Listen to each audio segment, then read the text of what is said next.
Bienvenue sur le podcast Français pour curieux. Je suis Sandra, professeure de français langue étrangère. Et ici, je vous parlerai des aspects intéressants, divertissants ou même étranges des cultures françaises et francophones. Bonjour à toutes et à tous. J'espère que vous allez bien cette semaine et que vous êtes en pleine forme.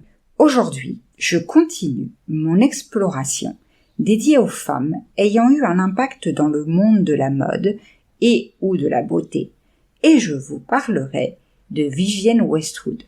Comme d'habitude, un peu de vocabulaire utile afin de mieux comprendre l'épisode que vous allez écouter. Un militant ou une militante, c'est une personne qui lutte, qui combat pour une idée, une opinion, un parti. Verdoyant, c'est quelque chose qui est couvert d'une verdure abondante. Frivole, qui est léger, sans constance ni sérieux. Une contrainte, c'est une obligation créée par les règles en usage dans un milieu, par les lois propres à un domaine. L'orfèvrerie, c'est l'art de fabriquer en métaux précieux, l'argent ou l'or principalement, des objets destinés au service de la table, à l'ornementation de l'intérieur ou à l'exercice du culte. Outrancier, c'est quelque chose qui pousse les choses à l'excès.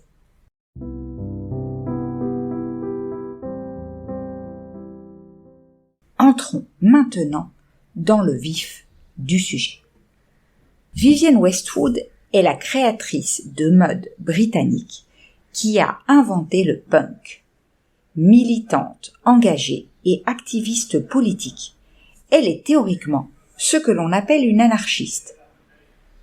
Son manque de respect pour les institutions est tel que lorsqu'elle reçoit de la reine Élisabeth l'honneur d'être nommée dame commendateur de l'ordre de l'Empire britannique, elle décide d'aller le chercher en oubliant de porter des sous-vêtements. Cet oubli délibéré, volontaire, fera le tour du monde, car Vivienne ravira les photographes en soulevant son manteau et en virevoltant dans la cour du palais de Buckingham juste avant de se présenter à la reine.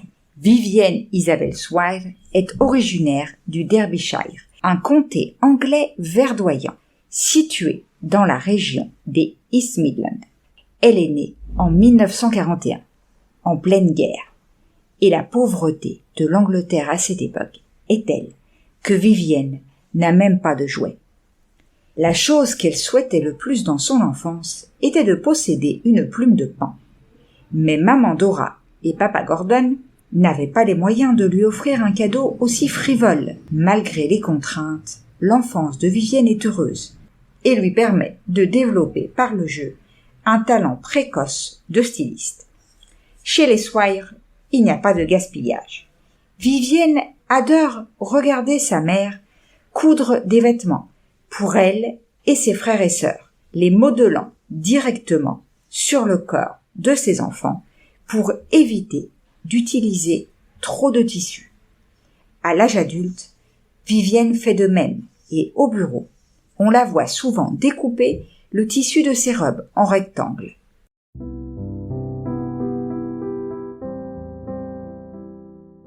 Vivienne s'inscrit à la Harrow School of Art, où elle étudie la mode et l'orfèvrerie. Mais elle n'y reste qu'un semestre, car les frais de scolarité sont trop élevés et la famille n'a pas les moyens. Elle ne peut pas être étudiante, mais Vivienne n'abandonne pas et s'inscrit à un cours pour devenir enseignante. Tout en continuant à enseigner, Vivienne gagne de l'argent en créant des bijoux qu'elle vend dans Portobello Road. Dans un club de roller, elle rencontre son premier mari, Derek Westwood. Il est un danseur incroyable et elle, qui a 21 ans, pense que la meilleure chose à faire est de l'épouser. Bien qu'ils aient un enfant l'année suivante, leur amour ne tient pas et Vivienne quitte Derek peu de temps après. Elle retourne chez ses parents avec son fils Ben. Elle rend souvent visite à son frère, lui-même inscrit à l'école d'art de Harrow, qui partage un appartement avec Malcolm McLaren. Lorsque ce dernier voit les vêtements qu'elle crée, il réalise le potentiel fou qu'il libère et décide de tirer le meilleur parti de ses compétences. Une nouvelle histoire d'amour commence.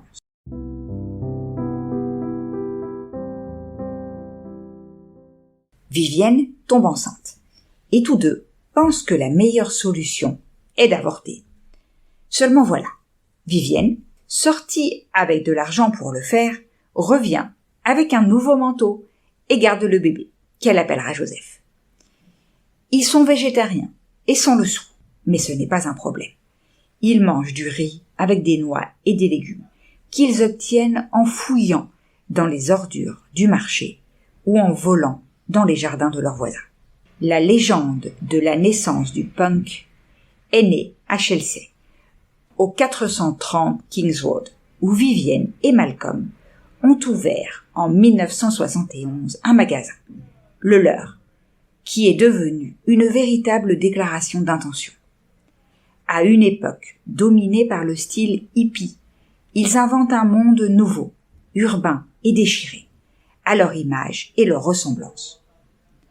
Ce sont des années furieuses, colériques et obscénément drôles. Vivienne est photographiée devant le tribunal de Bow Street, en t-shirt noir et le crâne rasé, après avoir été accusée de troubles à l'ordre public. La boutique change souvent de nom, de Let It Rock à Too Fast to Live, Too Young to Die. Les t-shirts portent les slogans de Vivienne et de Malcolm, et ils deviennent de véritables instruments de propagande et de protestation sociale. Plus les inscriptions sont outrancières, plus elles fonctionnent. L'un des plus célèbres, Destroy, finira même par être exposé, bien des années plus tard, au Victoria and Albert Museum. Les noms de la boutique changent au gré de la succession chaotique des collections. En 1974, le couple de créateurs commence à vendre des vêtements, des accessoires fétiches en caoutchouc et de la lingerie, alors considérée comme super hard.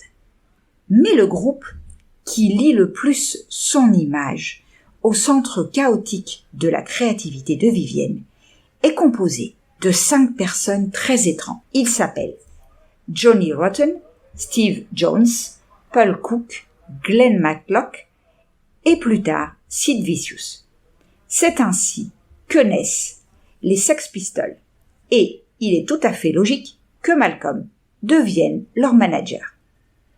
Alors qu'il est occupé à promouvoir le groupe et à choquer le public, Vivienne s'occupe de la boutique et des vêtements. C'est elle qui donne aux Sex Pistols leur look, les rendant reconnaissables avec des pantalons emblématiques, leurs pulls en mohair et leurs t-shirts au slogan irrévérencieux avec lequel les Westwood avaient déjà choqué Londres. Il n'y a qu'un seul problème. Malgré une confection apparemment chaotique, les prix des vêtements de Vivienne sont loin d'être bon marché. La solution la plus simple pour beaucoup sera de les voler, souvent sans conséquence. L'alternative légale est de les fabriquer soi-même, encouragée en cela par Vivienne elle-même. Si les gens ne peuvent pas s'offrir mes vêtements, ils peuvent les fabriquer eux-mêmes. Bien sûr, le résultat n'est pas tout à fait le même, car elle utilise effectivement des matériaux de qualité et étudie chaque détail. Mais pour ceux qui ne vont pas trop loin, c'est parfait.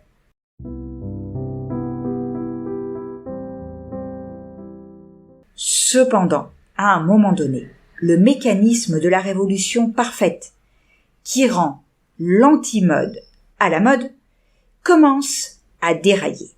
Vivienne se rend compte que leur rébellion est devenue moins subversive. Déçue par l'échec de la révolution sociale du punk et en désaccord avec Malcolm, elle prend ses distances avec le mouvement. L'essentiel est de repartir à zéro, de prendre un nouveau départ pour subvenir aux besoins de ses 2 enfants, pour lesquels elle n'a pas un sou en poche, Vivienne reprend ses études. En étudiant l'histoire, elle découvre les pirates, une pièce maîtresse du passé du Royaume-Uni et un pion essentiel de son développement économique au début de la guerre pour le contrôle du commerce maritime. La figure des flibustiers, à la fois voleurs, guerriers et marins, l'inspire comme rien d'autre auparavant.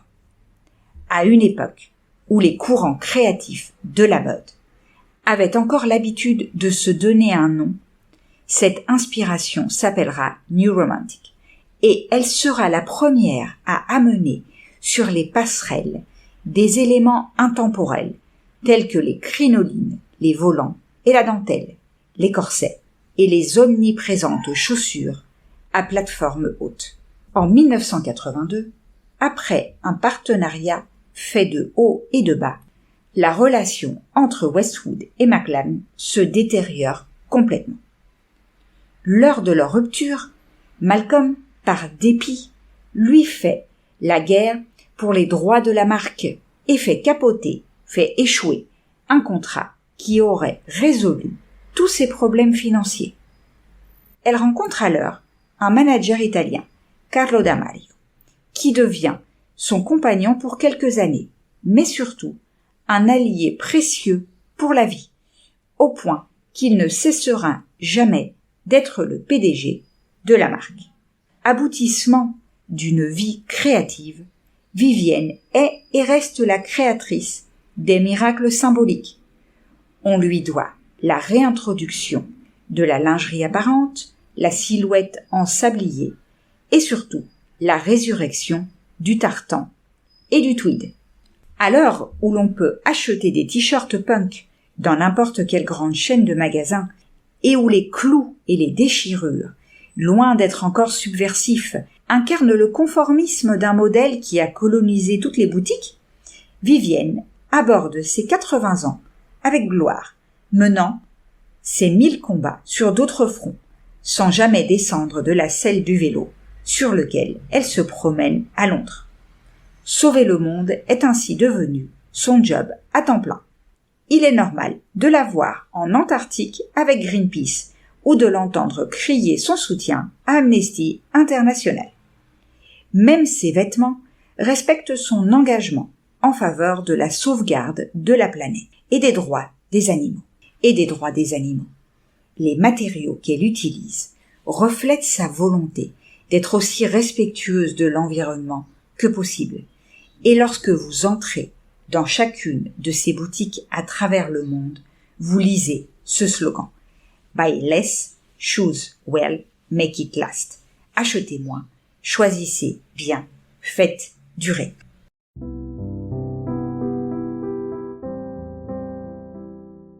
Et voilà, nous arrivons au terme de l'épisode d'aujourd'hui. J'espère que vous avez aimé ce que vous avez entendu. Rappelez-vous que si vous voulez continuer à améliorer votre français, vous pouvez trouver la transcription sur mon site. Je vous laisse le lien dans la description. On se retrouve la semaine prochaine pour parler de Veuve Clicquot.